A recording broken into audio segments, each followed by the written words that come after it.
Welcome back to Speed Bumps with Charlie Kimball. I'll be your host, Charlie Kimball, and today's guest is a close personal friend of mine and a connection through my wife. In fact, my wife likes to call him her best friend from college. He is a New York Times best-selling author. Today's guest, Morgan Housel, he's that rare breed of author who can make the dismal science of economics feel like a page-turning thriller, except with fewer car chases, unfortunately, and more charts. The man does love a chart. An award-winning author and partner at the Collaborative Fund, Morgan spent years turning financial concepts into simple, relatable stories that even your grandmother could understand and would probably give you investment advice about afterwards. But before he was diving into the intricacies of human behavior and finance, Morgan was literally diving down mountains as a member of the U.S. ski team. Well, most people might think hurtling down an icy slope at breakneck speeds is terrifying. Morgan decided it was the perfect training for navigating the wild world of investing. After all, both require quick thinking, steady nerves, and a healthy appreciation for risk management. His book, The Psychology of Money, which has sold over 6 million copies worldwide. It's basically the Netflix of personal finance. Binge-worthy, full of twists, and leaving you with a lot to think about once it's over. Morgan's writing has appeared in the Wall Street Journal, the Motley Fool, and a bunch of other places where people pretend to read the articles, but really just scroll for the really interesting graph. Like I said, the man loves a graph.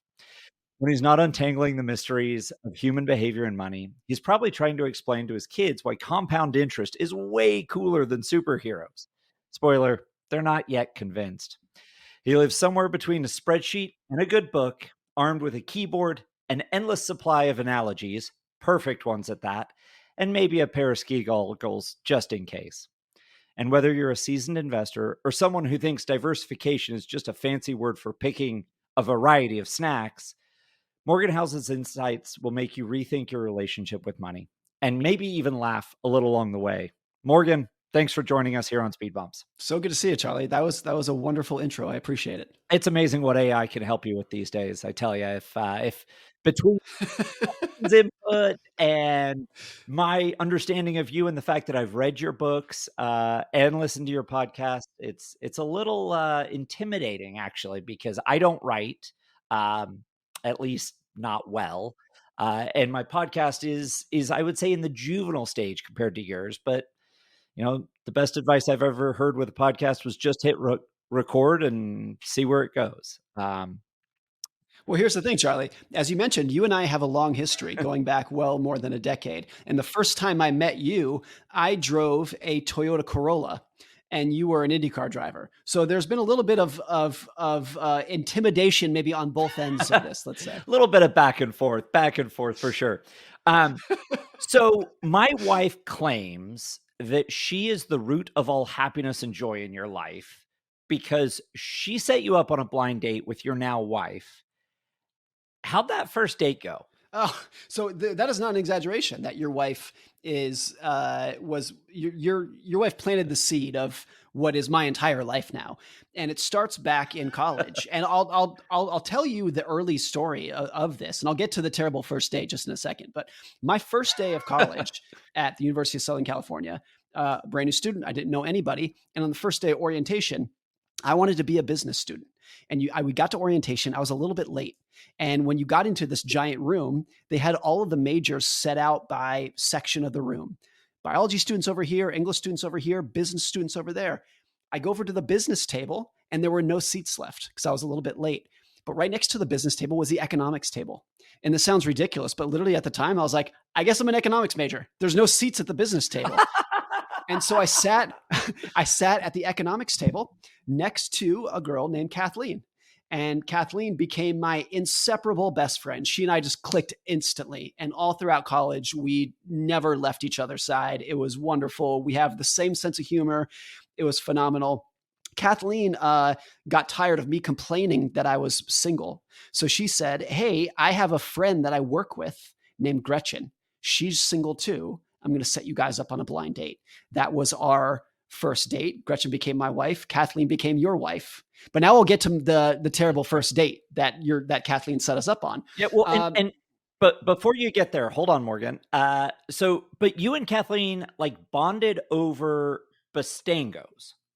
I've heard Bastangos spoken in mythical terms, and like when it comes out of Kathleen's mouth, Bastangos has this air of a Michelin starred restaurant for college students. What was it? What is it? Like, what were you guys?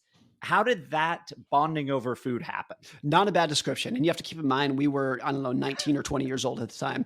There was a cheap Italian restaurant right off campus at USC called Bastangos. And it, for me, I was, 20 years old. I was always starving. I weighed about 110 pounds. I could not get enough food. I was not eating enough. And so once in a while, Kathleen and I would go to Bastango. We can get a bowl of fettuccine Alfredo and breadsticks for $7 or something. And without Bastango, I think half of USC would be famished. I think they fed the campus. It was always a line out the door. It was cheap. It was fast. It kept everyone going. So Kathleen and I went to Bastango, I don't know, 3 or 4 times a week. It really kept us going for a while. And that was also, and Kathleen was not in a sorority. I was not in a fraternity. We really kind of both of us had a very small group of friends. I would say both of us, Kathleen and I, our social group was hers larger than mine, but mine was maybe like 5 people, which was fine. That's what I've been my entire life. I've always just had a few close friends and that's it. And so, but because we didn't have a massive social group, we really just had each other and a couple of other people to go to cheap Italian restaurants a couple of days a week.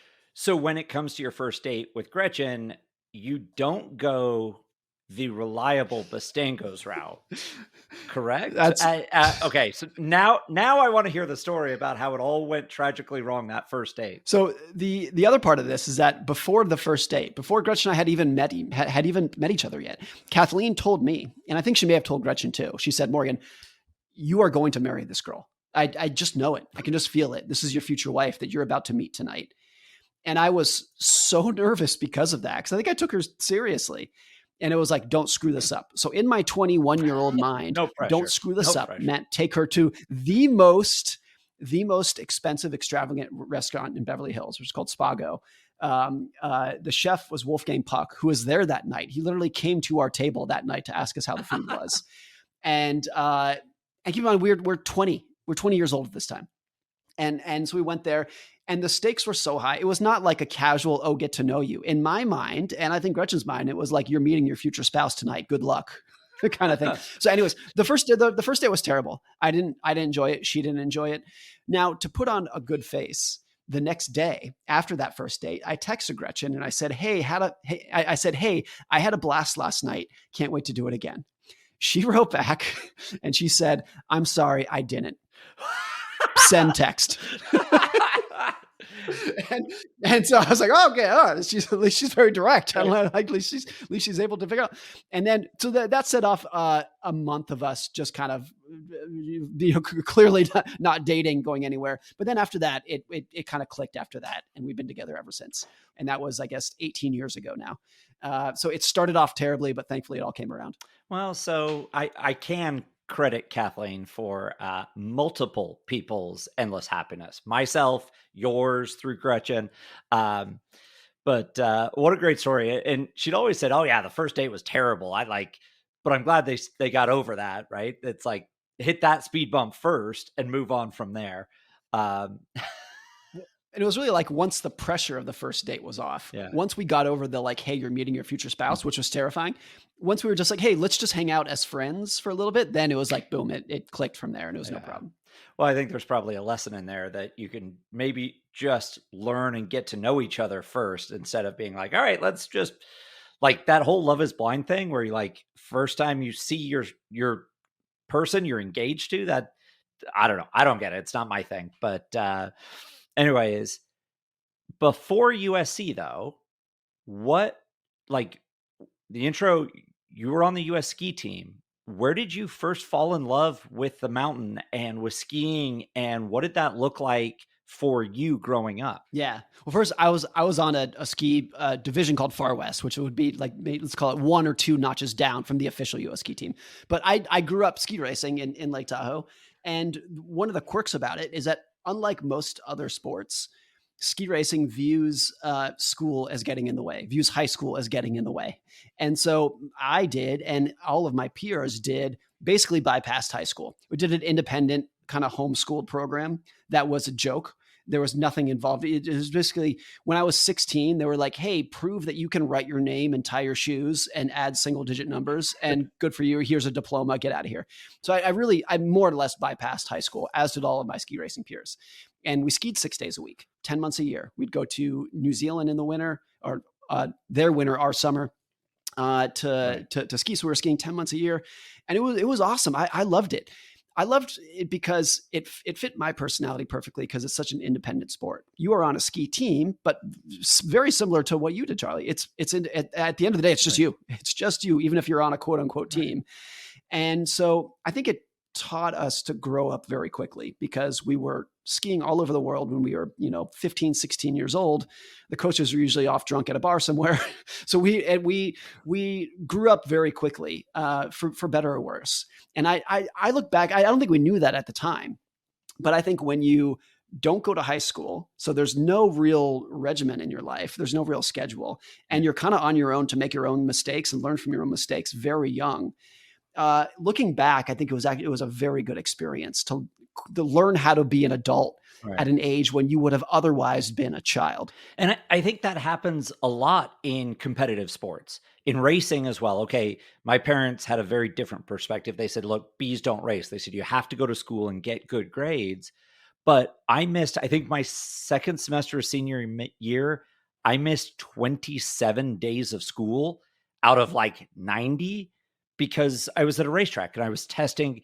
The racetracks were always booked on weekends for races. So we'd go and do practice days during the week. And that meant I'd miss school.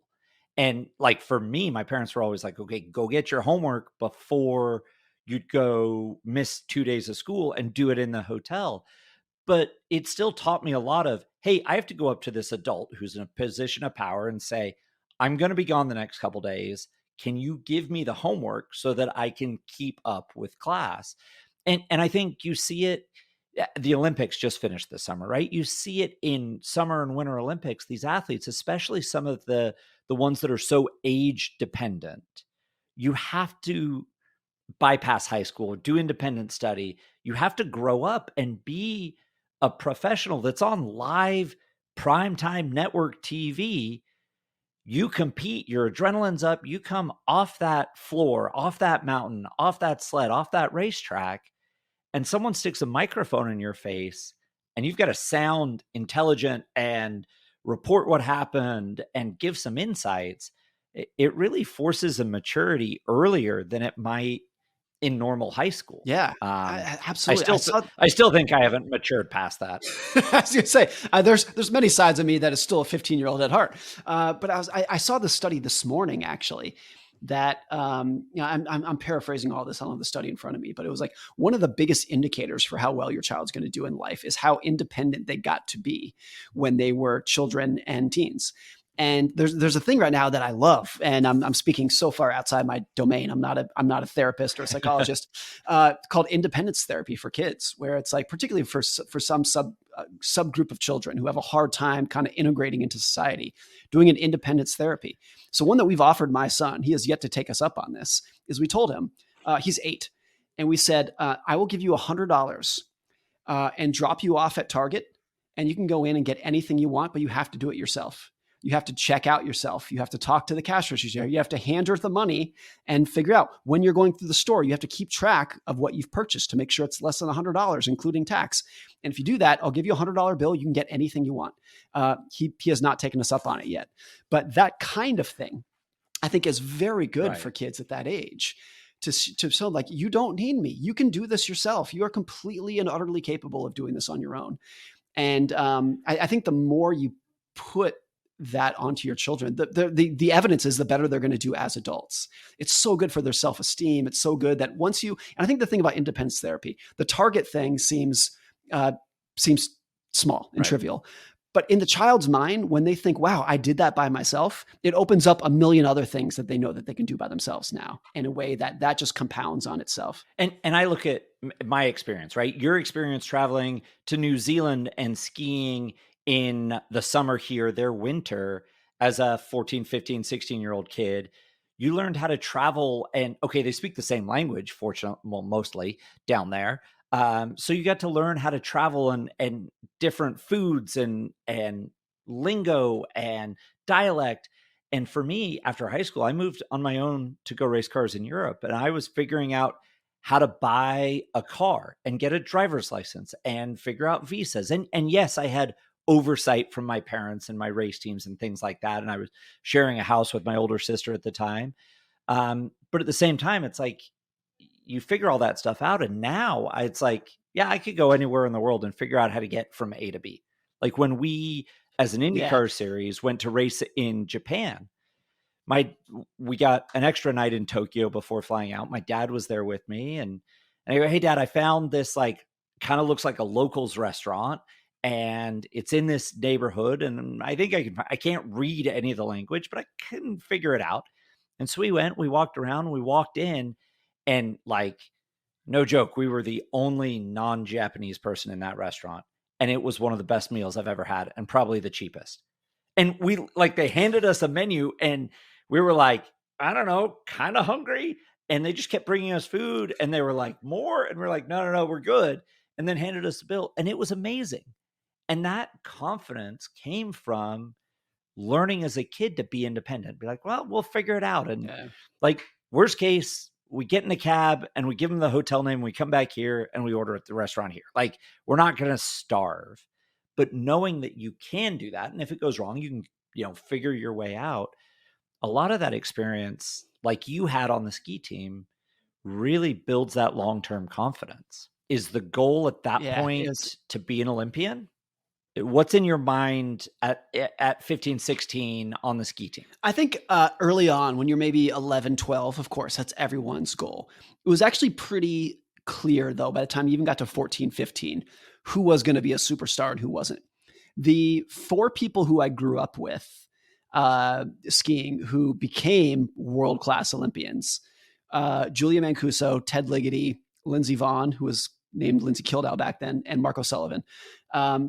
It was obvious, with the exception of Ted Ligety. Small names. It was obvious from the time names. when Julia Mancuso was 5, you knew she was going to be an Olympian. They were so far in their own universe that it was a joke. It was equivalent of like when you watch LeBron James high school games and you're like, it's just a joke. He's just literally 100 times better than everybody. The people who became Olympians, the skiers who became Olympians, were like that from the time they were children. And so even by the time that we were 14, 15, it was very clear who was separating from the rest of the pack. And certainly by the time we were 17, it was very clear. One of my coaches told me, I was probably about 16 at this time, they said, a really good goal for all you guys is to make a good college team. And because it's really clear, who was going to be an Olympian and who wasn't. And so, hey, if you're not, like, no problem, but like, try to get on a good college team. The one exception to this rule that I mentioned earlier was Ted Ligety. Now, if you're not a ski racing, maybe you've never heard of that name, but Ted Ligety is a guy from Utah who is the greatest male giant slalom skier probably of all time. If some people might quibble with that, but I think that's directionally right. He's one of the greatest American skiers ever. Right. When Ted Ligety was 17, he was very good, not great. So he was an exception to this rule. I think when he was 12, he was good, not great. And then he won the Olympics. He won the Olympic gold in 2006. So I think he would have been like 21 or 22. So he just had this utter explosion out of the middle of nowhere where he went from like a decent regional skier to Olympic gold medalist in 3 or 4 years. That is so unheard of to have that kind of progression. And I think I'm sure that's true in gymnastics, basketball, whatever it might be, that usually the superstars were superstars as kids. You've seen the videos of Tiger Woods golfing when he was 4. He's amazing. He hits the ball straighter and farther than any adult, And so that was the one exception to that. But, and you said to get back to your question, no, I did not see myself as becoming an Olympian. It was clear from the time I was 13 or 14 that I was not. Now, this is an interesting point too, because some of the coaches did not want to accept that for any of their athletes, and they wanted to push us as hard as they can.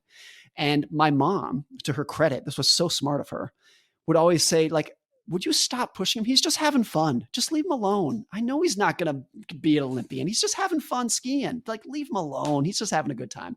That was the right mentality, because I knew in my head I was not going to make it to the top, but I was having fun with my friends. It was a really good time. And so I think more, and this was 20 years ago. Sports are so much more competitive now. And I think that mentality that my mom had, you could apply to any other sport, baseball, basketball, soccer. Look, you're probably not going to be on the US team, and that's okay. You're still learning a tremendous amount about life and about independence and about teamwork. And those are valuable life skills that will stick with you forever. So enjoy it while you're there, because the problem are the kids who do push themselves too hard burn out. Right. And then you're going to lose all those skills. You might as well just have fun doing it and make it sustainable. And it also teaches you that you may not succeed at everything you do, and it doesn't mean it's not going to be a good experience along the way. Right. And so when I look back at this career of, not making it to the tippy top, not a single second of it seems wasted. It's some of the most valuable experiences and memories that I have. So what, as you go, what would you say the biggest speed bump, name of the podcast, got to get to them. What would you say the biggest speed bump in your ski racing development, that time period, was that you had to face and really made it real? Well, for me, it's very clear what happened. And I've told the story before, but it was not only the biggest event of my ski racing career, but probably the biggest event of my life, frankly. And it was in 2001. So I and my friends were about 16, 17 years old at the time.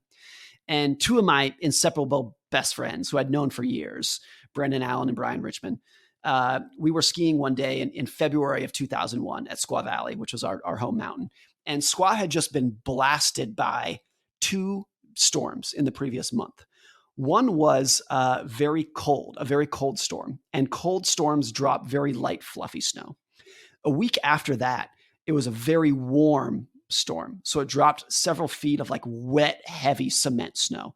And that's very important, because when you have a layer of fluffy snow and then a layer of heavy snow on top of it, that layering of heavy snow on top of light snow makes the mountain very prone to avalanches. It's textbook avalanche conditions.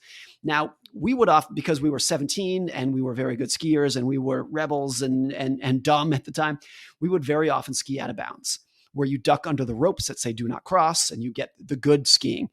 Now, when you do that, when you ski out of bounds, there's usually no chairlift at the bottom because you're out of bounds. So what we would do is we would ski off the backside of Squaw out of bounds, and it would spit us out on like a backcountry road, and we would hitchhike back to the mountain. And we had done this many times. It was a pain in the ass because we had to hitchhike back, but it felt cool because it was a rebel kind of thing. So anyways, the three of us do this run in February 2001. And when we were skiing down, we triggered a very small avalanche. And it was kind of, I think it was the first time when I was skiing that I felt what an avalanche felt like. It was a very small avalanche. It kind of came up to our knees. But you instantly realize how powerful it is, because instantly when you get caught in an avalanche, you have no control whatsoever anymore. The mountain's pushing you. It's going to take you wherever it wants to go. But that avalanche ended very quickly, and we skied down and hitchhiked back. And then when we hitchhiked back to the mountain, Brendan and Brian said, "Hey, that was awesome. Let's go do it again. Let's go do that run again." And I didn't want to. And I don't know exactly why I didn't want to, but I said, "Hey, rather than hitchhiking back, you guys go do that run, and I will drive my truck around and pick you up so you don't have to hitchhike." We said, "Great, awesome, good plan. Let's go do it." Brendan and Brian went off to do another run. I went to go get my truck to pick them up. I went to like the pickup spot 20 minutes later to pick them up, and they weren't there. And I didn't really think anything of it. I thought maybe this is before we had cell phones. We were always out of touch with each other. I thought maybe they already hitchhiked back. I think I was a couple minutes late. All right. I go back to the locker room where I expect to see them, and they weren't there either, and nobody else would see them. And then a couple hours goes on where no one's really seen them yet. And I'm not panicked at this point, but later that day, Brian's mom called me at home and said, "Hey, Brian didn't show up for work today. And I just heard that Brendan missed a dentist appointment today. Do you know where they are?" And I said, "Yes, no, I didn't know where they were, but I said, well, we skied the backside of Squaw this morning. I was going to pick them up, but they never showed up, and I haven't seen them since." And Brian's mom, who was an expert skier herself, said, "Oh my God," click, hung up the phone. Hours went by. We eventually got search and rescue involved, called the police, got search and rescue involved. And to speed the story up, the punchline is, the next morning, about 12 hours later, the search and rescue team with a team of search dogs and these giant probe poles found Brendan and Brian buried under 6 feet of snow. They were caught in a massive avalanche and killed. And what's interesting about this story too is I have now known, not best friends like they were, but I think I've at least been acquaintances or known, I think 8 skiers who've died in avalanches. It's a big problem if you're Wow. skiing out of bounds, which nobody should do unless they truly know what they're doing. And so I was 17 at the time. And I always say when I tell this story, everybody, including you, has lost a friend that was dear to them. I know I'm not unique in that sense, but this was my first moment of risk, because up until that point, I had a very good childhood. Nothing bad had ever happened to me. I had a perfect childhood. And so it was my first taste of like, hey, the world can actually be very fragile in a massive, massive way. One of the things that I always say taught me about risk from the story is that Brendan, Brian, and I knew that what we did was risky. We knew that it was wrong. We knew that it was dangerous, but we thought the consequences of that risk meant that we would, like, our coaches would yell at us, or maybe we would get our season Right. passes revoked when we got caught skiing out of bounds. Never in a million years do we think the consequences of the risks that we took meant that we'd die. Like, what? No, Right. never. And so Yeah. one of the things that, not at the time, but as I became an adult looking back on this, it was like, the average consequences of a risk don't matter. All that matters are the extreme tail end consequences of any risk that you're taking. And I think once you view risk through that light, like the worst case scenario is all that matters in life. The average consequences of the risk in your day never matter. They're just petty Right. annoyances. And once you think about risk through that lens, I think a lot of other things in your life become clear. And okay, fast forwarding a little bit, when you look at risk through the lens of the extremes matter, when you apply it to what you've written about in a couple of books in financial perspectives and psychology, it becomes very real, right? You're not worried about the average gains or losses.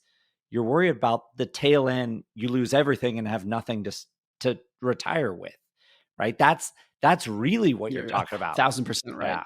Yeah. And Yeah, and particularly in money, when if you were to watch CNBC or like read financial news, they frame risk as, oh, the Dow fell half a percentage point today, and like that's really, like, no, that's an average risk. right, What real risk is COVID, and the economy shuts down for 2 years. And if you owned a laundromat or a restaurant during that period, that's risk. Like, right. that's your real risk. It's the Great Depression. It's 9/11. If you're in the airline industry, or if you're Disneyland, the year after 9/11 was like complete and utter catastrophe. And in your own life, it's major job loss, it's cancer, it's divorce, it's losing your house. That's what risk is. So once you view risk through that lens, I've often thought that most people don't have their asset allocation of how they invest their money is not conservative enough. They're taking too much risk, because most people systematically underestimate the odds of a big catastrophe in your life, because it's too painful to think about the odds of you losing your job, of you or your spouse getting cancer, or something like that happens. It's too painful to even contemplate that. So most people don't prepare for those kinds of things. They prepare for average risks that don't actually pose them that much danger to begin And with. so rather than the sentiment of hope for the best, plan for the worst, they're hoping for the best and planning for the average, That's because the exactly worst right. is very hard to consider, because it is so scary and so, like, I don't know, it's a Debbie Downer to think about everything that can go wrong. Right. And you see this, I mean, this is something like with health insurance. When most people think about their health insurance, they're like, oh, great, I can get my annual checkup for free. And you're like, or like for your dental insurance, great, I get my annual cleaning for free. No, like, those are not risks that you need to insure. That is just par for the course life. The risks that you need to insure of is like, what if I get in a terrible head-on car collision and I'm in the hospital for 6 months? That's what you need health Right. insurance for. Like, so that's just one way. Like, when people think about risk, they're thinking about things that actually don't pose them that much danger to begin with. Okay, so that's like you're 17 at that point, and you get a very real, very raw exposure to risk and risk management. Do you keep skiing after that? Do you get back on the mountain? Do you duck a rope ever again in your life, or do you still have joy for the mountain, just in a different light? Yeah, it was tough. That was February 2001, and in M- March or April 2001, I broke my back skiing. Okay. Sounds worse than it was. I didn't do any nerve damage, but I broke my back. So that was in a course of 8 weeks. My two best friends were killed, and then I broke my back. And that was a very clear, like, hey, I might be nearing the end of what I'm interested in doing here. So that was like, I might need to do something else with my life now. And I still skied. I still really enjoyed it. I like being out there with my friends. Skiing was always a social experience for me. That's what I love the most, is just being out there with my friends. So I couldn't just abandon it, because this was my entire social life. But that was my progression towards, okay, I should probably maybe think about college and doing something more productive with my life, which took a couple years to get to. But now when I go out, no, just because I don't bounce like I used to. I'm not as flexible as I used to. I don't ski nearly as hard as I used to. But I took up skiing again with my son a couple years ago. He and I do a couple ski trips per year, including to Squaw, where I grew up skiing. We went there last year, and it's awesome. I love it, and I feel like I can relive part of my childhood vicariously through him while doing it. It's awesome. But no, I do view it very, very differently. I think before Brendan and Brian died, I viewed it as a great, fun sport, like you would view like a water balloon contest. It's a game. It's fun. And after that, I viewed it as like, no, this is like mountains can be weapons that you need to handle carefully. And if you don't, they will backfire on you very quickly. Yeah, it's interesting. I look and I think about like driving a road car. As a racing driver, we're prone to be comfortable going faster than is probably intelligent at times. And when you're that 16, 17, 18 years old, you think you're bulletproof, right? You think you're invincible. And the worst thing that's going to happen is you're going to get a speeding ticket. Your coaches are going to yell at you.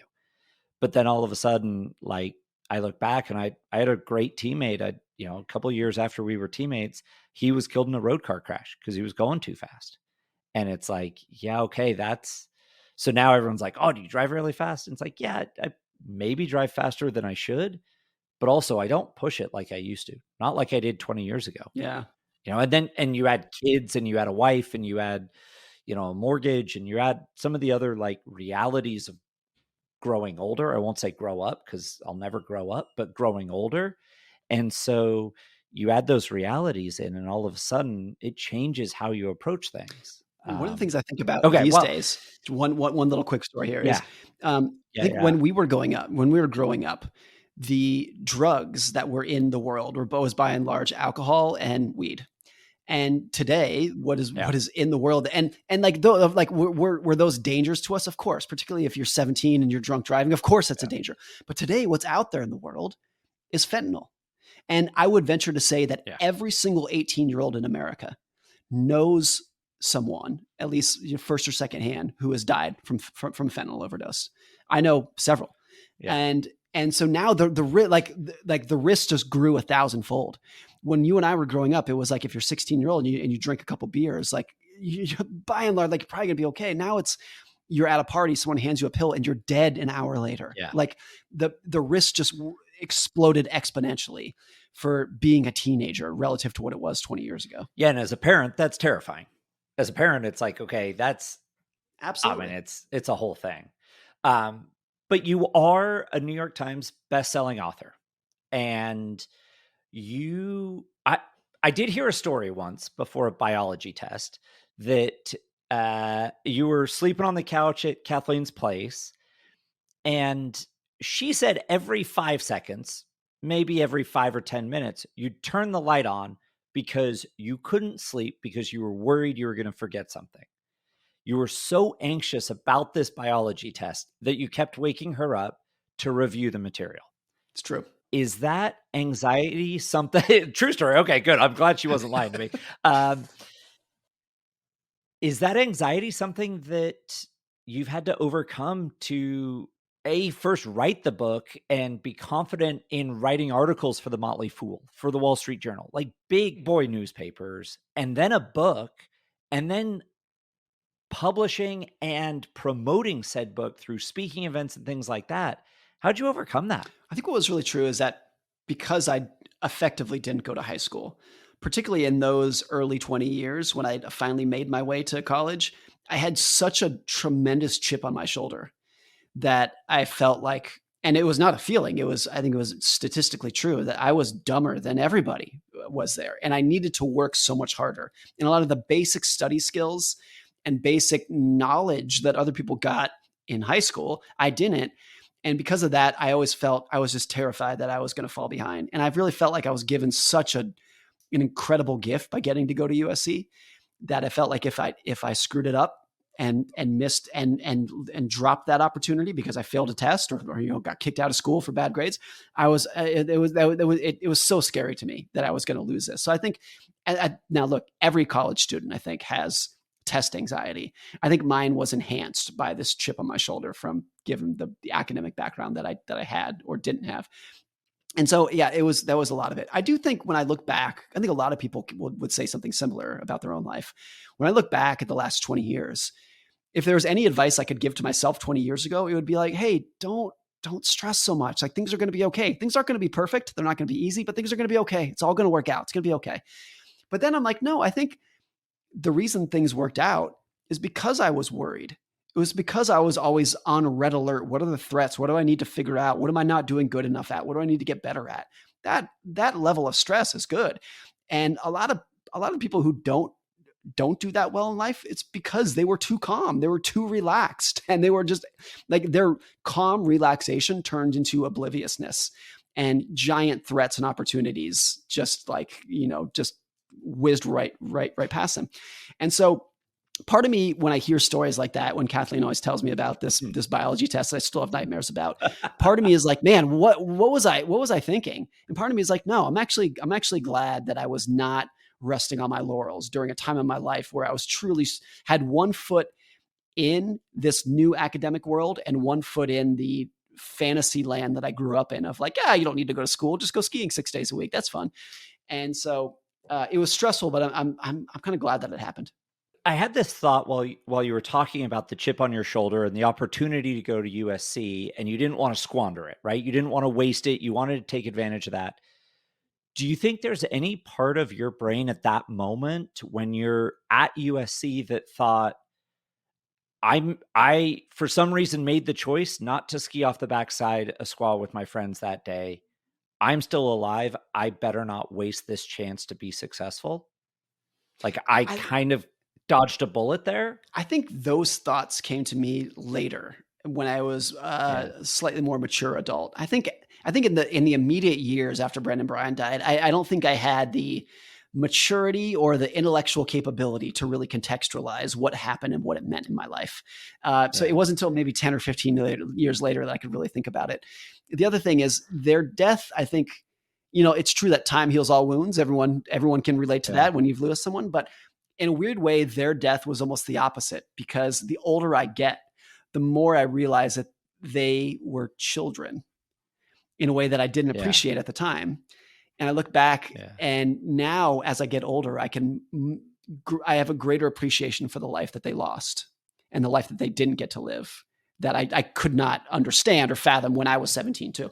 And so I don't know if I thought about that in college. I think it was mainly this chip of everyone else went to high school and they know how education works and they can do more than write their name and add single digit numbers and I can't. So I need to work harder.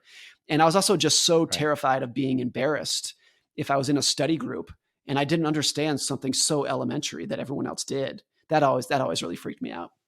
Do I understand correctly that growing up you had a stutter and public speaking or speaking was harder for you?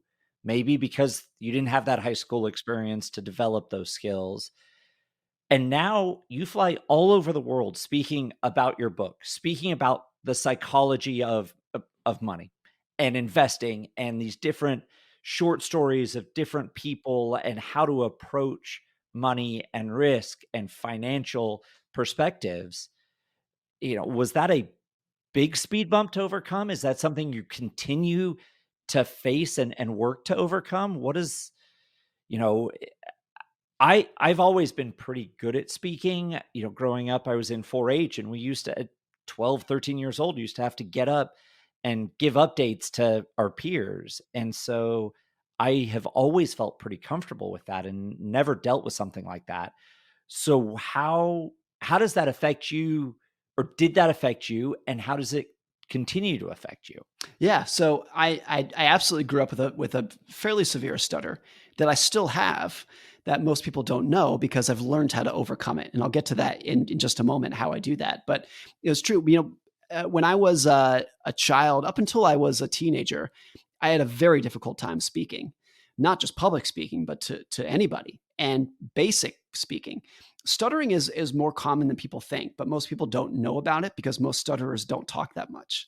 And I'm willing to bet that Right. if anyone listening, if you have a friend or a coworker who you think is very quiet and just doesn't speak a lot, there's a decent chance that actually that person is a stutterer, and they hide their stutter by not speaking.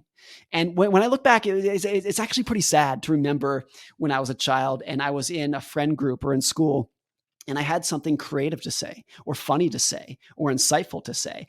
And I kept my mouth shut because I knew I was not going to be able to get it out fluently. And so it had a pretty big impact on me. And there were several times, particularly in elementary school, when the teachers knew not to call on me. My parents would tell them, "Don't call on Morgan because he can't speak." And so the teachers, but a couple times we'd have a substitute who wouldn't know. And I remember one time in particular, I think I was in fourth grade, fifth grade maybe, and a substitute asked me to read aloud in front of the class, and it was as disastrous as you can imagine.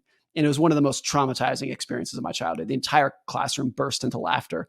What's interesting is that if most people see somebody with Down syndrome, let's say, 99% of people can instantly recognize what disability that person has and instantly Right. understand that you should not make fun of this person, that it's not that person's fault. 99% of people will understand that immediately.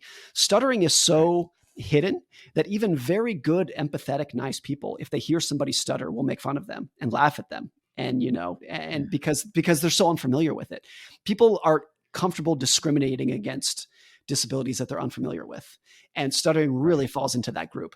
So it's almost socially acceptable to make fun of a stutterer, even if they can't do anything about it. Now, how did I overcome it? Because I would say I still stutter around my wife and my parents because they are the only people who I know will not judge me. But Hmm. how did I get over it? It's a combination of two things. One is being able to anticipate which sounds are going to trip you up and be able to forecast that when you're speaking.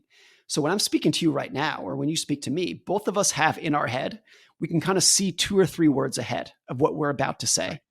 And one of the first trick to get over stuttering is to anticipate which sounds are going to trip you up.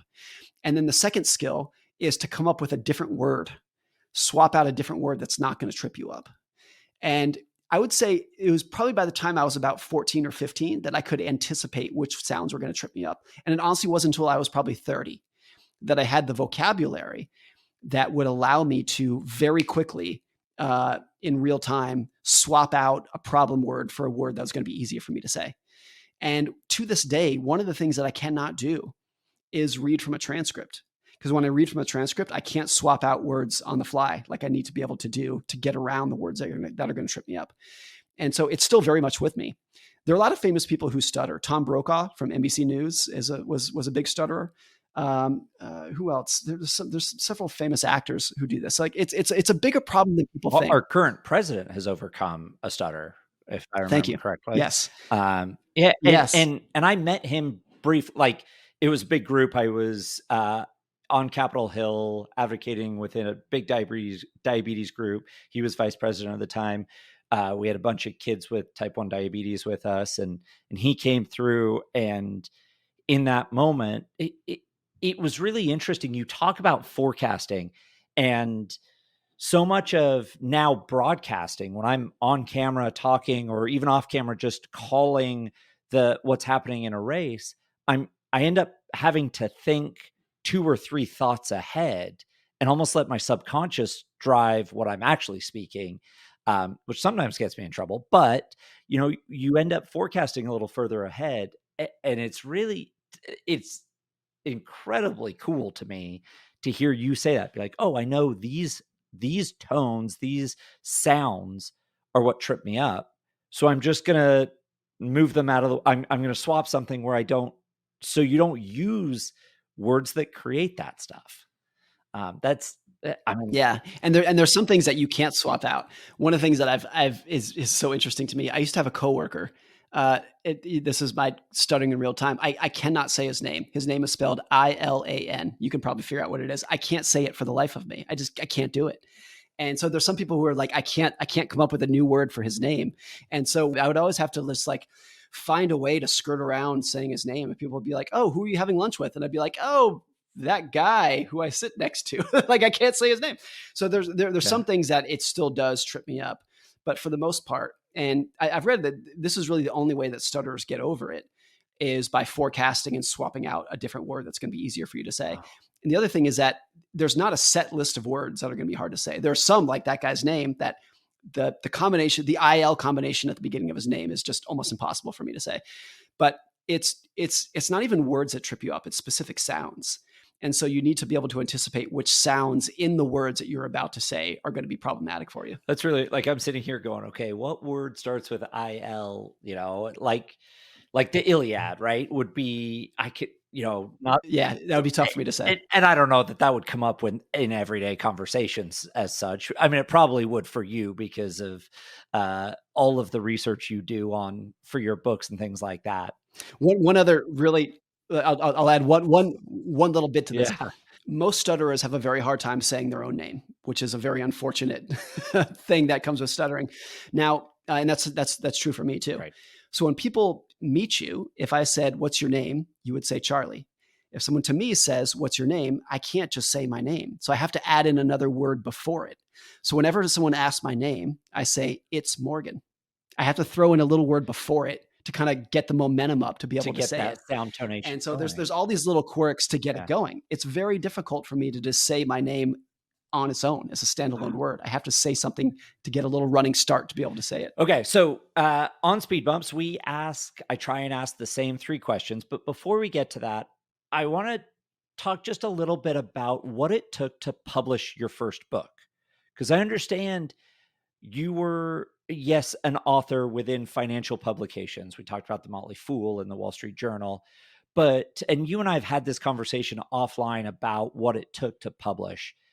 Did you ever lose faith that what you had written wasn't good enough to be published as a book? Did you ever, like, in those quiet, dark moments as you're going to sleep at night, being like, I'll never be an author, or I'm not a published author, and this isn't good enough? Were those thoughts ever in the back of your brain? Well, here's what's interesting. In 2018, I published a blog post called The Psychology of Money. And it was a monster blog post. It's almost 10,000 words, which is like a third of a book. It's a massive, massive post. And I just wanted to put together basically everything that I've learned about behavioral finance over the previous 10 or 15 years. And the post did extraordinary. In the financial blogging world, it performed as good as you can hope for. Over 1 million people read it. It was by an order of magnitude, like the biggest blog post I'd ever written. So at the time it was like, great, there's a book in there. That's it. People love this material. They love the concept. Like, boom, I'm going to turn this into a book. I thought absolute slam dunk, and took it to every publisher in America. And the expectation was like, oh, this is going to be a massive contract. You're going to get a huge advance for this. Every single publisher in America turned it down. Every single one. And even when we went to them and said, like, hey, you don't even need to give me any advance, like I'll take it for free. You don't have to give me any money up front. Like, please just help me publish this book. No, not interested in it. And the ones who were polite enough to provide feedback were like, nobody's going to read this book. This book has no chance of ever happening. And at the time, I think I could toggle my personality in between, they don't know what they're talking about. These guys are idiots. This is going to be a great book. And then the next day I could be like, of course they know what they're talking about. These are the presidents of the largest publishing houses in America. Of course they know. So anyways, a couple months later, a very small publisher out of England called Harriman House, which is basically like 5 people in a WeWork in just outside of London.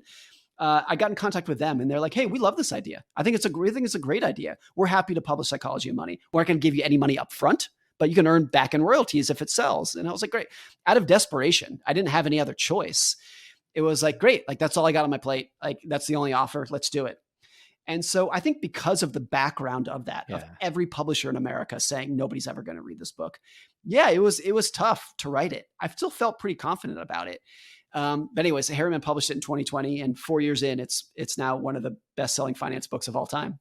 And that, I think, because of where it began, makes it feel that much better. Like when you start with a really low cost basis, when people are literally telling you this is never going to work, and then it works, it feels so much better than if they told you from day one how good you are.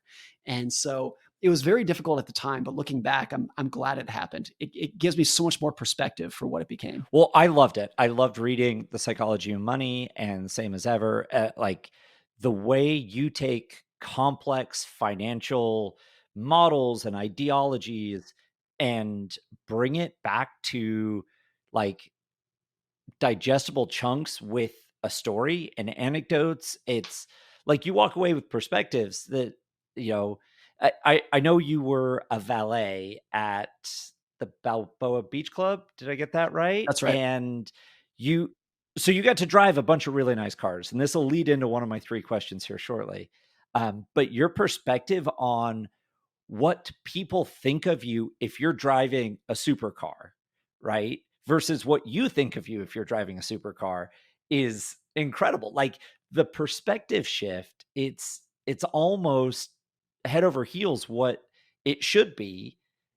But then you look at it and you pull back and you go, "Oh yeah, that's what people think of this," versus what I think people think of Yeah.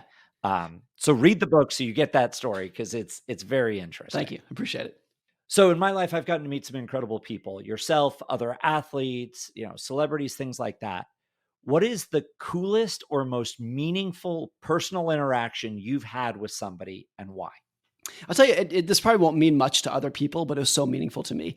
My my writing hero growing up was a guy named Jason Zweig. He writes for the Wall Street Journal, and in my mind, he's the greatest financial writer and one of the greatest journalist writers, I think, of our era. He was just a hero of mine. He was who I wanted to be when I grew up, for when my all my early years in writing, and I serendipitously ran into him at a conference about a decade ago, and I was just completely starstruck. Oh my gosh, it's Jason Zweig! I get to talk to him, and he handed me his card, and he said, "Hey, reach out sometime." And I think I was probably shaking, and I reached out to him and I said, "Hey, I'd love to have lunch with you sometime." And he said, "Great, but please do not come to New York just to see me." He was like, "Wait until you've got something else going on. Don't just come up to see me." And I lied. I bold-faced lied over email, and I said, "Oh, I'm coming to New York tomorrow anyways. I'm going up for something already," which was totally a lie. So I flew to New York to see him, and he could not have been kinder or nicer or more helpful to who was just a terrified 25-year-old at the time trying to find his way in writing. I think that interaction meant nothing to him and meant the world to me. And I think when you are in his shoes, as you, Charlie, have been, as many other people have been, you actually don't know when those moments are taking place, when you are changing somebody's life and you don't even know it. And so that's something I look back on as my career, as just one of the most meaningful career days of my life. And to him, it was just a quick, casual hamburger with a stranger. Yeah. And so I think that's one of the moments that sticks out. How cool. What an incredible lunch. And incredible perspective for him to be like, yeah, just whenever you're coming up, like we'll get together. And you're like, no, I'm definitely coming up for something else. And sure, I'll be there. Okay. Now, number two, you get to drive a bunch of really cool cars as a valet. What is your dream car? Do you have it in your garage? Do you ever want it one day, or is it always going to be a pipe dream? I think I love cars. I admire cars. I have a list of cars that I love that I don't drive and I don't buy, even though I could. And I'll tell you why. You teed up this thing that I call the man in the car paradox, which is this thing that I learned as a valet, which was I'll briefly explain it. When I was a valet and somebody would pull into the hotel driving a Lamborghini, a Ferrari, whatever it might be, never once did I look at the driver and say, "Whoa, that guy's so cool. Like, look how awesome that guy is." What I did is I imagined myself as the driver, and I would say, if I was the driver, people would be looking at me and saying, "Wow, look how cool Morgan is." And I was like, do you see the irony? Like, I never care about the driver, but I want to be the driver because I think people will then care about me. Once I got that in my head of But like, what you have just done is looked at the driver and not thought that guy is cool, but I want to be that guy so people think I'm cool, even though you've just thought that guy's not cool. right, It's right. so And so like interesting. once I got that in my head, it was like I don't know if I want a fancy car, because the social status that you think you're getting from it, you're not. Even when people are paying attention to the car, they're imagining themselves as you. They're not paying any attention to you. And so once I got that, it was like, look, I love fancy cars. I love McLarens. I love Lamborghinis. I love luxury cars. I love Bentleys. I love all of them. But my desire to have one is severely diminished because of what I have seen, like the lack of social status people think they're going to get from them. But I think the coolest car I drove, I don't know if you've ever driven anything like this. I think it was called a Stryker. Yeah. Is that right? Is it Stryker? Am I getting that right? I remember driving one of those, and the gearbox, you could see all the levers in it. It was like a clear gearbox. So when you shifted, you saw all the parts moving beneath the car. It was the coolest thing I'd ever seen. That was the coolest design in any car that I'd ever driven. All right. Now we're going to circle back and ask you for what's the best advice you've ever gotten and from whom? Something that, you look back on and are like, okay, I got to remember this. This is something that when I'm really struggling, I'm going to go to my memory bank and draw from to keep me moving forward. I think the best advice that I've tried to follow as a writer, and I don't know if I got this from any specific person, but picked it up from many other writers, was write for an audience of one, which is me, which is, I call it selfish writing, which is when I'm writing, I do not sit back and ask, what does the audience want to read? What do they want to hear? What will they be interested in? That very quickly turns to pandering or acting. I want to write for an audience of one, which is me. So I want to write stories that I think are interesting in a tone that I think is fun to read, using examples that are appealing to me. And then I take a leap of faith that if I like it, maybe you will as well. But it's always just a very selfish endeavor. And I think when you are writing for yourself, it's fun. And it shows in the writing. And when you are pandering to other people, that shows too. So it's almost the opposite of the advice you probably got from your high school English teacher, which is like, know your audience and write for them. No. Write for yourself. If you think it's great, other people probably will as well. And when you're not acting, when you're doing just truly writing out of your heart because you think it's great, that's when you're going to do your best work. Awesome. Well, Morgan, thank you so much for joining us on Speed Bumps. This has been a lot of fun. Some real serious conversation about speed bumps along the way. Some great reminiscing with hilarious stories. I'm glad that all the seats were taken in the business section at USC and you sat next to Kathleen in the econ section.